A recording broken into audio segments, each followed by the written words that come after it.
우리가 1년에 상속세는 전체 세율에 우리 1년에 거치는 세금의 1% 정도 돼요. 상속세가. 근데 그것이 우리나라 기업들이 회사를 방어하는데, 외국 회사나 이런 대자본가들을 방어하는데 어려움이 있기 때문에 상속세는 대기업의 상속세는 없어지고 개인들도 상속세는 없어지는 게 좋다. 그래서 부모님이 돌아갔는데 부모님이 건물을 남겨놨는데 상속세를 내고 나면은 건물이 경매가 붙어버려요. 그래서 여러 가지 그 상속세가 어떤 기업이나 개인들한테 치명타를 주니까, 그게 그 아버지가 갑자기 돌아갔는데 아버지가 남겨놓은 그린벨트가 돈 되는 것도 아닌데 그게 그냥 상속세가 나와가지고 그린벨트가 팔리지도 않고 세금을 못 내가지고 폐가 망신한 사람이 많아. 무슨지 이해가죠? 그래서 상속세가 얼마나 나쁜 건지 이해가죠? 그러니까 우리나라 조세 학자들은 도저히 용서할 수가 없어. 왜 그러냐면은 외정시대 때 있는 법을 지금까지 고집을 부리고 있어요. 그래서 우리나라 세금도 홍콩처럼 세금을 하나만, 홍콩은 세금 제도가 하나예요.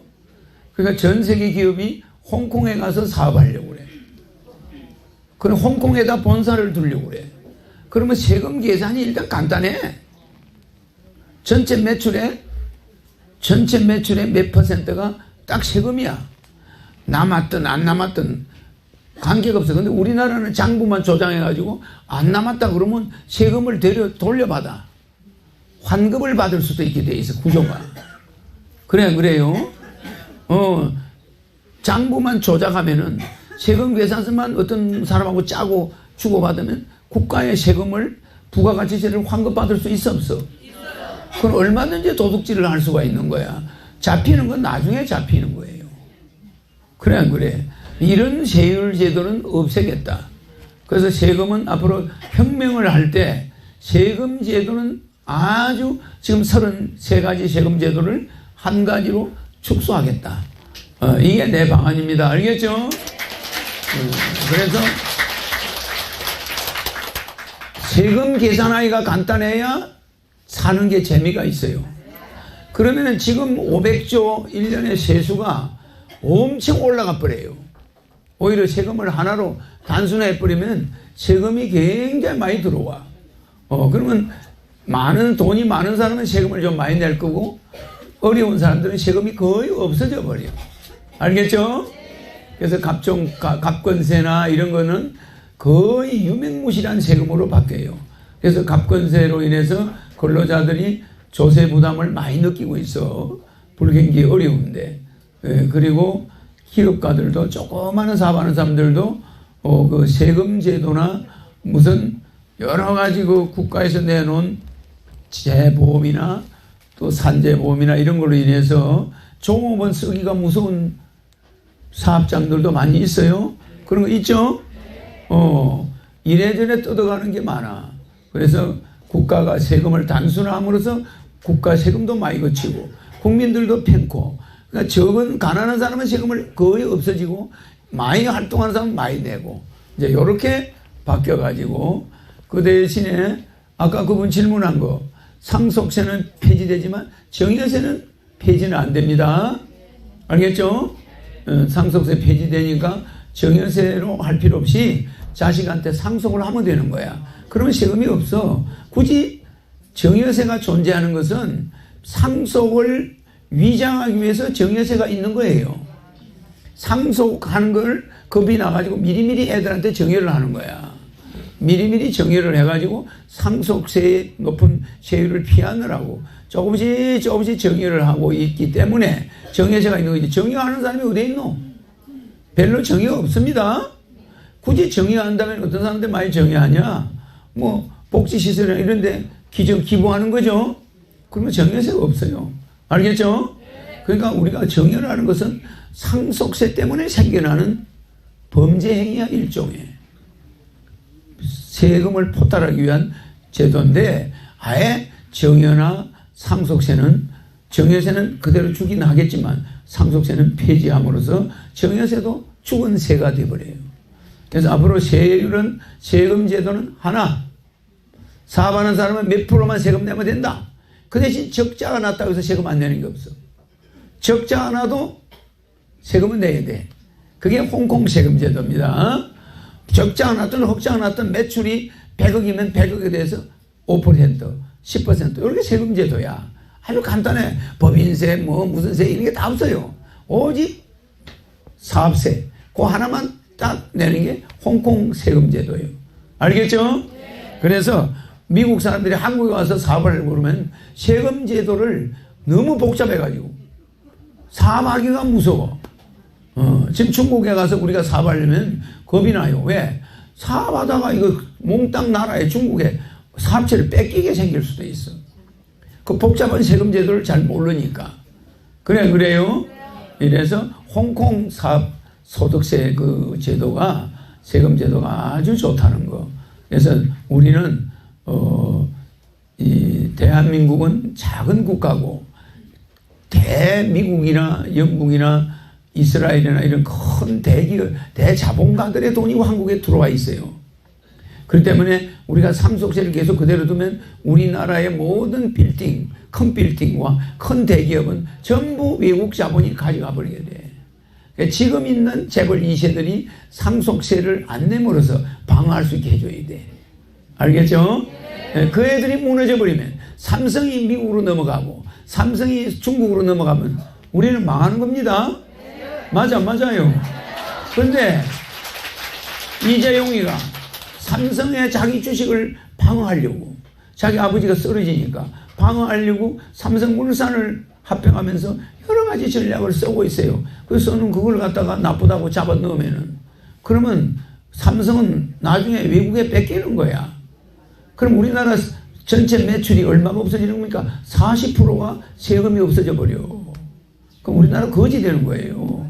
그러니까 삼성도 살려야 되고 대기업들을 우리가 보호해가면서 우리나라 대기업 물건도 팔아주고 이렇게 대기업을 지켜나가야 될 의무가 우리에게 있죠. 네. 그래서 내가 뭐 이런 말 또 아까 또 그 마지막 질문이 뭐였죠 그분이? 손해원. 손해원? 뭐 손해본다고? 손해보는데 어뜸이다 이 말이에요.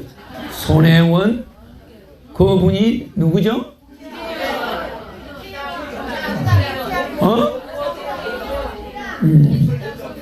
내가 그걸 모르겠어요. 그 사람 관상까지 알고 있는데 그 사람 관상은 내가 벌써 알고 있죠. 그러나 여러분 앞에는 이야기하면 또 그 사람이 나를 걸고 넘어져.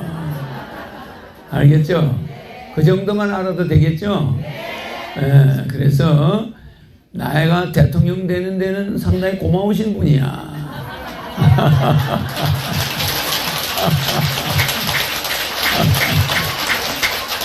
알겠죠? 문제를 일으키는 사람들을 미워하면 안 됩니다. 문제를 일으키고 나라는 엉망이 되고 어려워지고 이 부채질을 하는 사람들, 불난집에 부채질을 하는 사람들이 나옴으로써 이 지금 국회의원들이 제 역할을 하고 있습니까? 여러 가지 국회의원들이 지금 좌충우돌 하고 있죠? 이럴 때 우리가 국가혁명당이 나중에 나오게 되면은 여도 아니요 야도 아니고 국가혁명당이다. 이렇게 되지 않겠어요? 그래서 손혜원이라는 국회의원도 나름대로 자기 지역을 사랑하는 마음도 있죠? 그 사랑하는 마음이 첫 번째야. 그 다음은 또 거기에 자기가 조금 실리적인 이익도 있을 수 있죠? 그거는 여러분이나 손혜원 씨나 똑같은 마음이야. 그래서 우리는 어떤 사람을 그냥 매도하면 안 돼. 알겠죠? 역지사지. 그러니까 어떤 사람이 나쁜 짓을 했다 그러면 몸무건 감 찔러본다고. 그럼 됩니까 안 됩니까? 절대 입장을 바꾸고 생각해야 돼요. 그래서 우리는 이거 써도 되는 거지? 맞죠?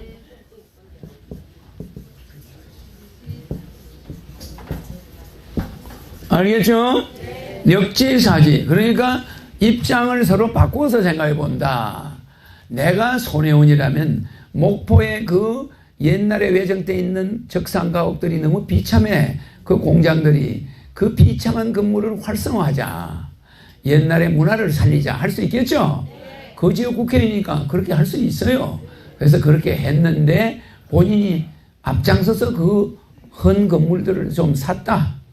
이거를 이제 말을 하는데 그 사람의 그런 뜻은 처음의 뜻은 좋죠. 그 목표를 활성화하겠다. 그러면 이름 있는 국회의원이 거기다 좀 투자를 해달라 하면 투자를 하면은 더 사람들이 많이 활성화되겠죠. 그러니까 그 사람이 거기다 그렇게 신경을 쓰니까 국가에서 예산도 2중 3중 줬죠. 그거는 국회의원의 능력이야. 자기 지역을 살리기 위해서 많은 예산을 가져갔잖아.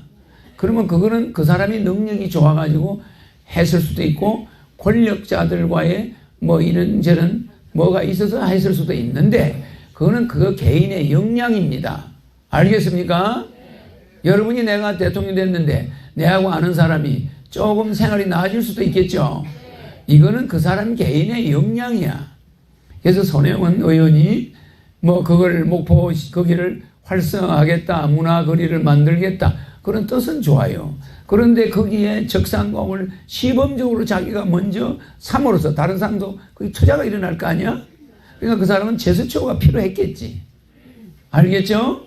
그래 나도 거기에 적산집을 샀다.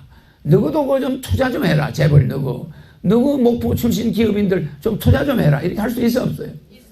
있어요. 그런데 그 사람이 공직자다 보니까 거기에 그 물건을 몇 개 산 게 흠이 되는 거야. 흠이 되는 거예요. 그래서 우리는 역지사지. 서로 입장을 바꿔보면은 여러분이 국회의원이고 손혜원 국회의원이라면은 여러분들도 거기에 돈을 조금 투자했다면 사람들을 투자를 끌어들이기 위해서 투자를 하다 보니까 몇 개 더 늘어날 수가 있어 없어? 돈이 있을 경우에. 아니, 하는 김에 한 열 몇 개나 사보자. 이럴 수도 있어요. 그게 그 사람이 국회의원으로 있은 시간보다 개인으로 있었던 시간이 길기 때문에. 그래요. 그 옛날 습성이 있어서 거기다가 그러면 어차피 하는 거 좀 대게 해보자. 이래가 뭐 좀 많이 살 수도 있어. 그러나 내가 볼 때 그 사람이 지금 나이에 큰 돈을 벌겠다 이런 생각은 없는 것 같아. 어떻게 하다 보니까 이게 커져버린 거야. 내 말 이해가죠? 그래서 우리는 상대방을 걸고 넘어질 때 내가 저 사람이었으면 나는 어떻게 했을까? 여러분들도 그 정도 할 사람들이야. 알겠죠? 그래서 너무 지나치면 안 돼요. 왜 요새는 막 여성들만 두드려 잡아서 옛날에 최순실 박근혜 이제는 또 손혜원 여자들만 남자를 좀 두드려 잡지 왜 여자만 두드려 잡아서 해요. 알겠죠? 그래서 나는 여성을 코너에 몰고 가는 건 나는 항상 바람직하지 않다고 생각해. 남성들이 그런 걸 지켜줘야지. 그래 안 그래요? 내 말이 좀 잘못됐나?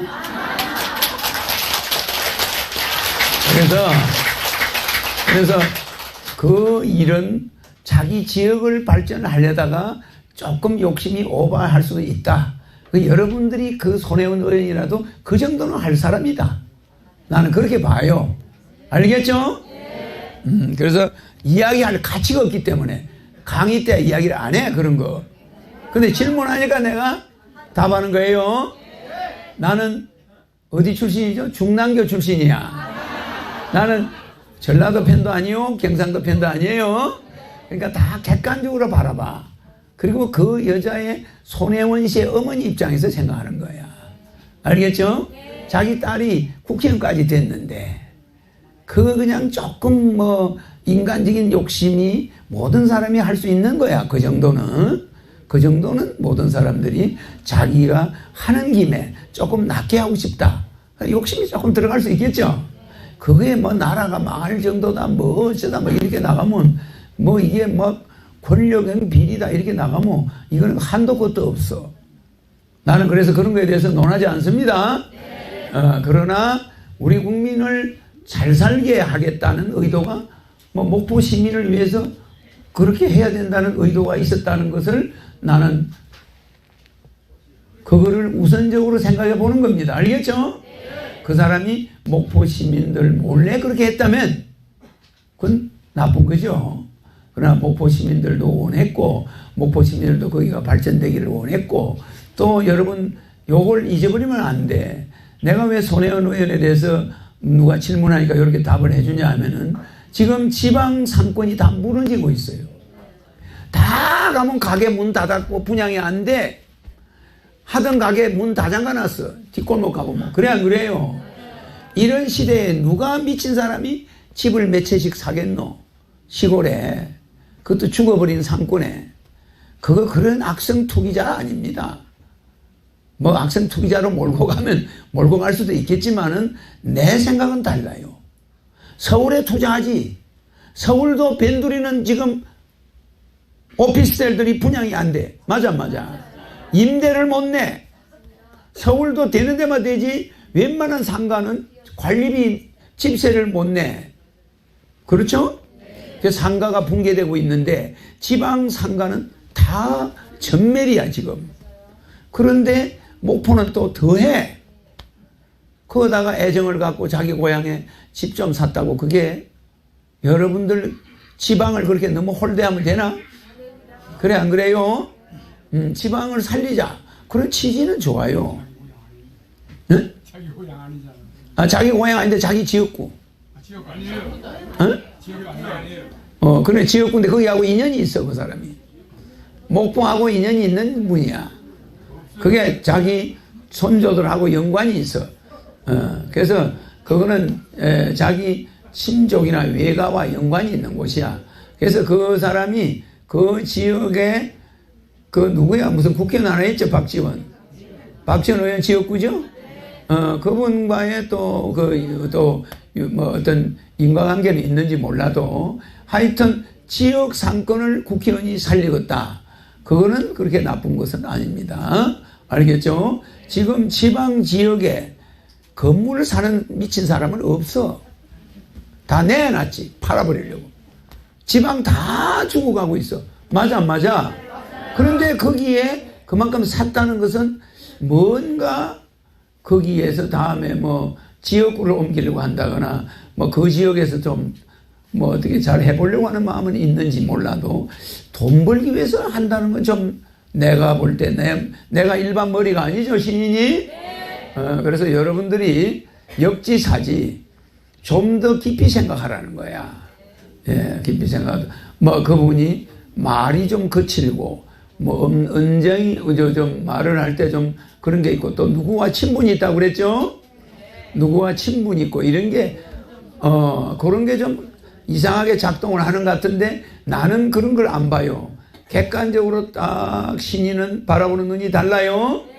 그래서 우리 국민들이 쓸데없는 에너지를 낭비하고 있구나. 또 뭐 그냥 하나 잡아 죽이고 나면 또 하나 또 다음 차례를 찾아내고 있구나. 그래서 우리는 업장을 자꾸 저지르고 있구나. 이런 생각을 해요. 알겠죠? 기자들이 할 일이 많이 없구나 지금. 뭐 기사거리가 없구나. 나는 이렇게 생각해. 그래서 한 번도 나는 거기에 대해서 이야기 안 했죠? 그래서 이런 민감한 이야기는 대통령을 나갈 사람은 안 하는 게 좋아. 알겠습니까? 공약, 정책 이걸로 승부하지 지방에 무너져가는 상권을 살리겠다고 무슨 국회의원이 몸부림친 거 이런 이야기도 나는 안 해요. 알겠습니까? 어차피 내가 대통령 되면 정신교육대 갈 사람들이니까.